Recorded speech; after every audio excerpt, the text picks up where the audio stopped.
3 polisi di Gaza tewas dan belasan lainnya luka-luka akibat serangan Zionis Israel di dekat kamp pengungsian Gaza. Rekaman video menunjukkan mobil dilalap api, sementara petugas berusaha menolong para korban. Dalam serangan Israel dekat kamp pengungsian di Al-Maghazi, 3 polisi tewas. Sejumlah korban lainnya luka-luka. Seluruh korban luka dibawa ke rumah sakit Martir Al-Aqsa di Deir al-Balah untuk mendapatkan perawatan.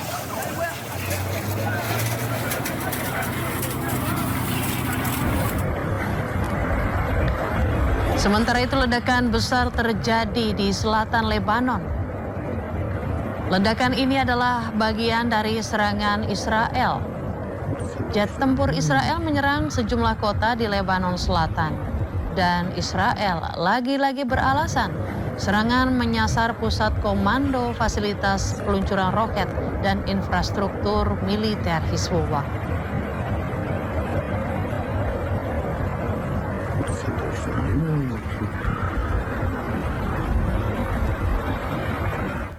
Sebelumnya Amerika Serikat, Lebanon, dan Israel menandatangani rancangan kesepakatan perdamaian trilateral di Washington DC. Kesepakatan damai ini tidak mengikutsertakan kelompok pejuang Hizbullah.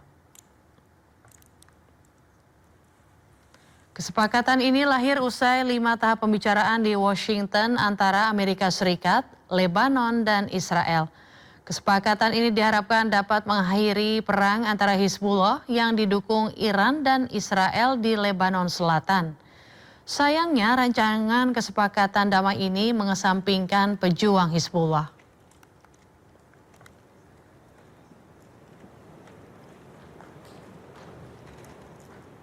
Usai diserang Israel, pasukan Garda Revolusi Islam Iran meluncurkan rudal ke pangkalan Amerika Serikat.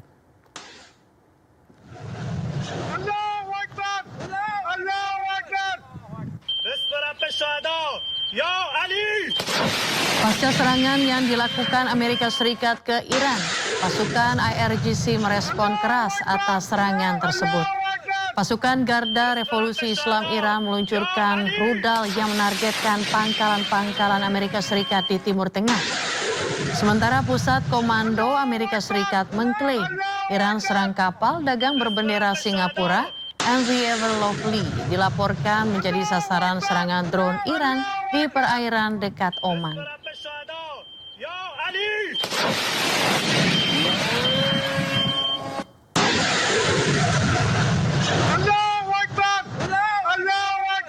Pemirsa, Iran mengeluarkan peringatan keras kepada Amerika Serikat setelah kedua belah pihak kembali saling serang. Penasihat senior untuk pemimpin tertinggi Iran, Mohsen Rezai, mengatakan setiap pelanggaran perjanjian akan segera dibalas lebih hebat.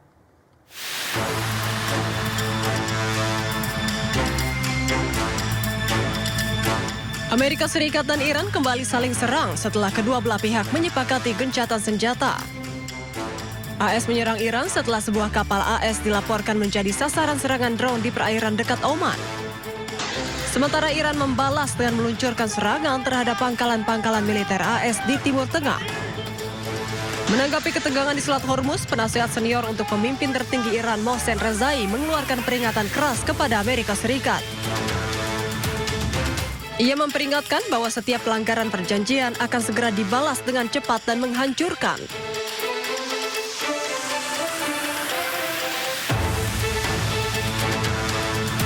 Sebelumnya Iran telah berulang kali memperingatkan bahwa hanya kapal yang mendapat izin yang dapat melewati Selat Hormuz. Iran juga menyebutkan adanya konsekuensi bagi kapal-kapal yang tetap melintas.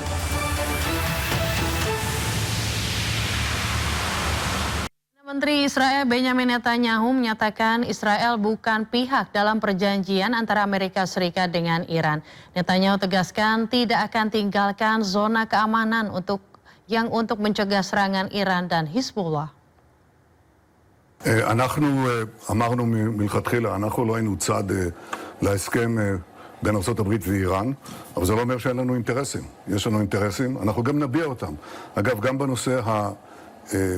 הנושא המרכזי, שהוא הנושא הגרעיני, אני מתכוון לשלוח משלחת לוושינגטון שתבהיר מהם האינטרסים הישראלים. אבל אני בוודאי עומד על האינטרסים הישראלים כאן בגבולנו, והבהרתי מלכתחילה, אנחנו לא נצא מאזור הביטחון. אני חושב שכל אחד מבין את זה.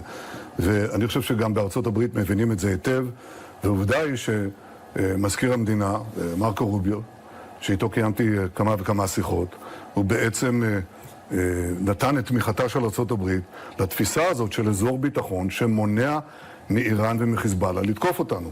Iran peringatkan bahwa mengizinkan pangkalan militer Amerika Serikat di negara-negara Teluk hanyalah akan mengancam keamanan di Timur Tengah.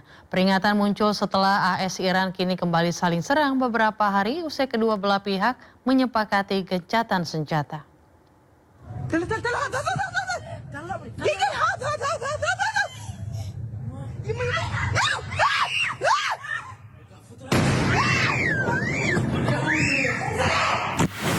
Di tengah meningkatnya eskalasi AS Iran, Ketua Komite Keamanan Nasional Parlemen Iran Ebrahim Azizi memperingatkan para pemimpin GCC bahwa mengizinkan pangkalan AS di negara mereka hanya akan mengancam keamanan. GCC merupakan Dewan Kerjasama Teluk beranggotakan Arab Saudi, Uni Emirat Arab, Kuwait, Qatar, Bahrain, dan Oman. Melalui akun resmi media sosialnya, Ebrahim Azizi mengatakan pangkalan militer AS di negara Teluk telah berubah menjadi sumber ancaman alih-alih memberikan keamanan. Ia juga menyebut kekuatan rudal dan drone Iran serta pengelolaan Selat Hormuz merupakan batasan mutlak yang tak boleh dilanggar.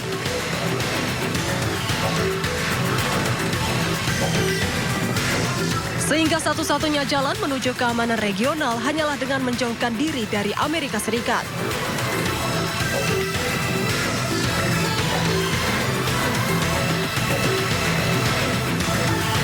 Sementara itu, penasihat pemimpin revolusi Islam dalam urusan internasional Ali Akbar Velayati juga ikut mengecam Amerika Serikat. Ia menegaskan bahwa stabilitas negara-negara Arab di sekitar Teluk Persia saat ini adalah karena pengelolaan Iran atas jalur Selat Hormuz. Ia juga menyebut Amerika Serikat hanya membawa penjarahan dan kekerasan ke kawasan Timur Tengah.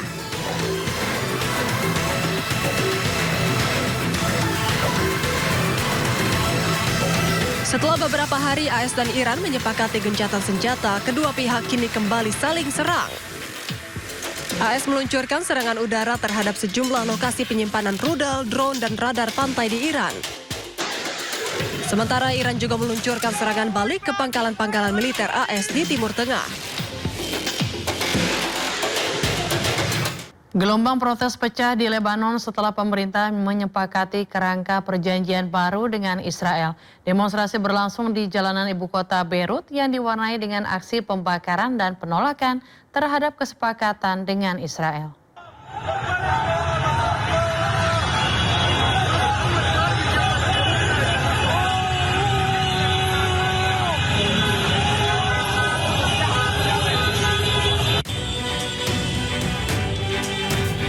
Aksi protes kembali mengguncang ibu kota Lebanon, Beirut, menyusul tercapainya kerangka perjanjian baru antara Lebanon dan Israel yang dimediasi oleh Amerika Serikat. Ratusan demonstran turun ke sejumlah jalan utama di Beirut untuk menolak kesepakatan tersebut. Nampak massa membakar benda-benda di tengah jalan dan memblokir akses sebagai bentuk penolakan terhadap normalisasi hubungan dengan Israel.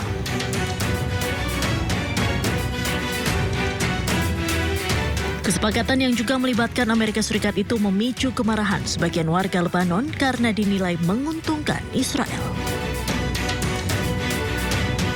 הדבר החשוב ביותר הוא קודם כל שישראל נשארת ברצועת הביטחון בדרום לבנון. זה הישג גדול, ואנחנו מקיימים אותו כל עוד חיזבאללה לא פורק מנשקו, כל עוד נשקפת סכנה למדינת ישראל. כל הזמן על אזור הביטחון המקורי, מחוץ לטווח הנ"ט, לא מאפשרים לחיזבאללה להיכנס לשם וגם לא לאוכלוסייה. זה נשמר. והדבר החשוב ביותר הוא שישראל אומרת, הביטחון שלנו קודם לכל. Berdasarkan kerangka kesepakatan itu, pasukan Israel akan mempertahankan zona keamanan di Lebanon Selatan, sementara tentara Lebanon diizinkan ditempatkan di beberapa area terbatas. Gelombang protes yang terus dilakukan oleh masyarakat Lebanon menunjukkan masih kuatnya penolakan publik Lebanon terhadap kesepakatan dengan Israel.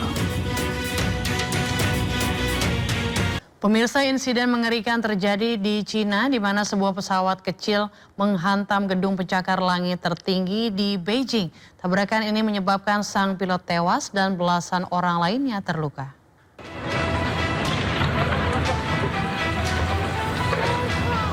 Sebuah pesawat kecil menabrak menara Sitik atau yang lebih dikenal sebagai China Zone, gedung pencakar langit tertinggi di Beijing, China. Benturan terjadi di gedung berlantai 109 dengan ketinggian mencapai 528 meter, yang masuk dalam daftar 10 gedung tertinggi di dunia. Akibat tabrakan tersebut, puing-puing pesawat dan pecahan kaca berjatuhan di sekitar pintu masuk timur gedung, memaksa warga dan pekerja kantor berlari menyelamatkan diri. Kecelakaan itu menewaskan sang pilot di lokasi kejadian, sementara sedikitnya 13 orang mengalami luka-luka akibat terkena pecahan kaca dan material bangunan yang berjatuhan ke jalan. Akibat kejadian ini, area di sekitar menara sempat ditutup, sementara tim darurat dan aparat keamanan diterjunkan untuk melakukan evakuasi, serta mengumpulkan bukti untuk mengungkap penyebab pasti kecelakaan.